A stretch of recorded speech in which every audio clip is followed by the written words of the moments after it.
It's a serious disadvantage if you do not carry favor. I have found out people really don't care about you. This is a very painful revelation. It takes a long time usually for people don't care about you at all. They are passionately obsessed with making a meaning out of their own lives. So whatever will make them leave their own affairs and zoom their attention to you has to be divine.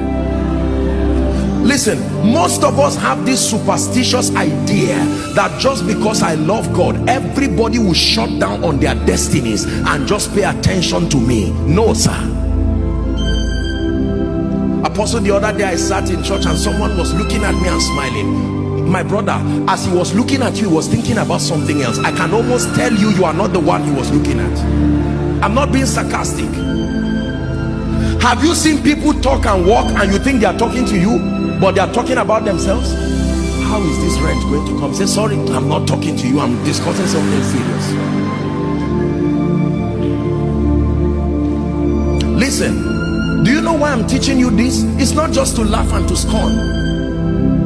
If it is true that your success does not just depend, the dynamics of the manifestation now is God in partnership to men to make it happen, and these men are currently distracted pursuing their own destinies, then what do you think will make those men to leave whatever it is and then turn to you and give you dedicated investment of their time, dedicated investment of their resources, dedicated investment of their energy, allow you to climb and leverage upon them?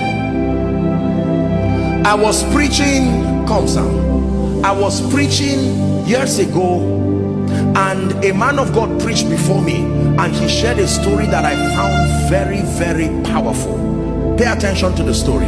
This is what he said: that there was a senior advocate, I think in this country or so, or around the world, very senior legal practitioner, very wealthy, very successful, influential, one whose name is a key.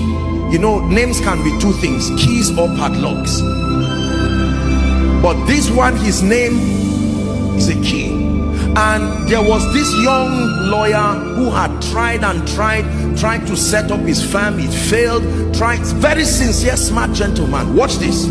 And he was really frustrated, and he went to God in prayer and said, Lord, change my life. Things have to change. And every time he would stand, he would see some of these top clients, institutions running around to talk to that senior advocate, to help them, you know, in all kinds of legal services. And these people would be bidding for millions of dollars. And that gentleman felt life was so unfair. I'm just looking for a fraction of this thing. Look what they want to give this man, and he's leaving them. And what kind of thing is this? When God wanted to help that gentleman, this is what happened.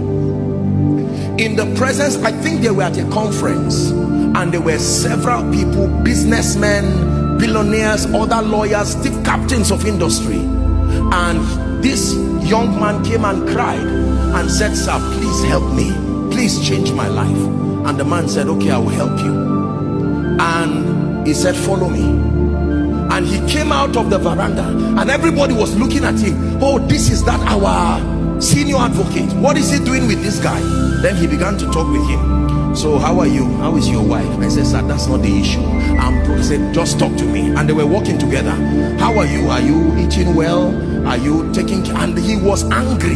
He was saying, sir, the issue is that I'm hungry. And the man said he walked with him, and when he walked with him, he got into his office and said, if you still fail, don't come to my office again. Listen. Do you know what he was doing? People were saying, who is this man?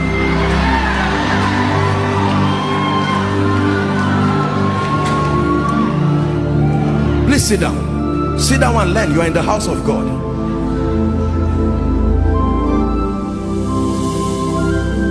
The gentleman came out, true story. He was about to look for a bike to go home, and someone stopped him and said, sorry, I saw you with this man. Listen. He did not even ask him if he was in. He said, sorry, we've been trying to get him to negotiate a deal for us, but our rate, can can we work with you?